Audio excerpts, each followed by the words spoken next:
I wanted to talk to you about your approach at the plate because I was a patient hitter. I was considered a patient hitter. Yeah. And sometimes that can be, sometimes a little confusing to the fan base. So have you always had such a good idea of the strike zone, and when did that develop for you? I've always had a decent strike zone. I think it developed more in the Mets minor leagues. I will say, even going back to when I was young, my dad would try and work on pitch recognition with me all the time.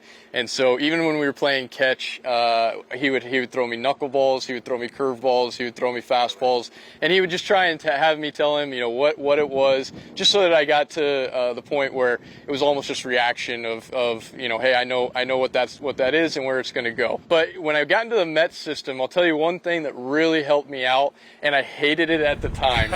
I didn't understand why we were doing it, and I thank Dickie Scott for that now. But we showed up and he made us take till 2 strikes. Oh, okay. And so I hated it at the time. I was like, man, how am I going to get a hit? How am I going to show these guys that I'm a good hitter if I have to wait till 2 strikes? But I'll tell you what it did for me.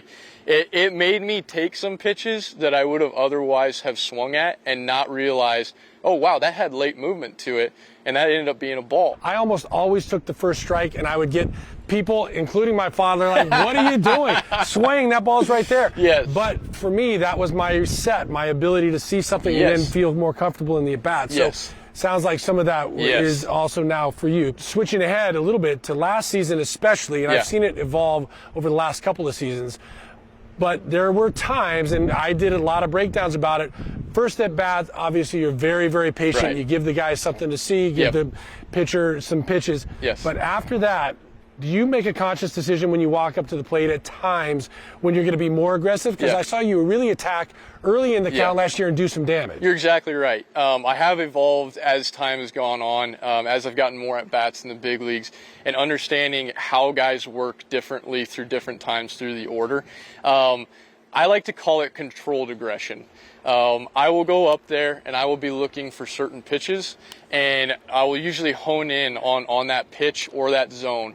And if it's there, I'm going. And if it's not, then I like to let that go. So for me, it's honing in on that controlled aggression. Like you said, first at bat, I'm usually wanting to try and give my guys at least something to look at and something to be able to see, okay, when a batter is in the box for this guy today, how's he feeling? Does he have his stuff? One of the other things that I talked about a lot last year is you going back to choking up with 2 strikes. Yep. The 2-strike approach, is that something you have evolved into a little bit more? Because you fought off some of the nastiest pitches to keep yourself in an at-bat last year.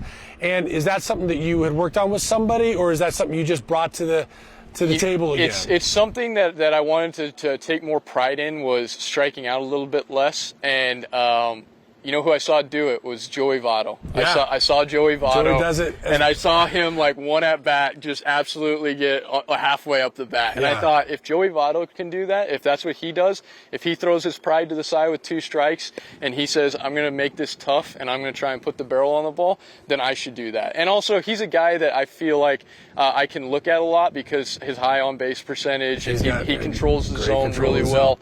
And so I looked at that and I said, if he's a great hitter, and if he does that, then I should look into that. And I did. I tried it. So with that, do you get pressure because of the analytics part of the game says swing hard 3 times? Right. Yeah. Right? And that's the contrast now. And you are now considered an old school player because you do something even though you're a new school player. You're exactly right. And so, for me, that's the balance of new school and old school, right? And of analytics and of, for me, it belongs in both. I think both belong. Yes, both belong. And for me, my opinion on it is, I also have a tool that not everyone has, and that's speed.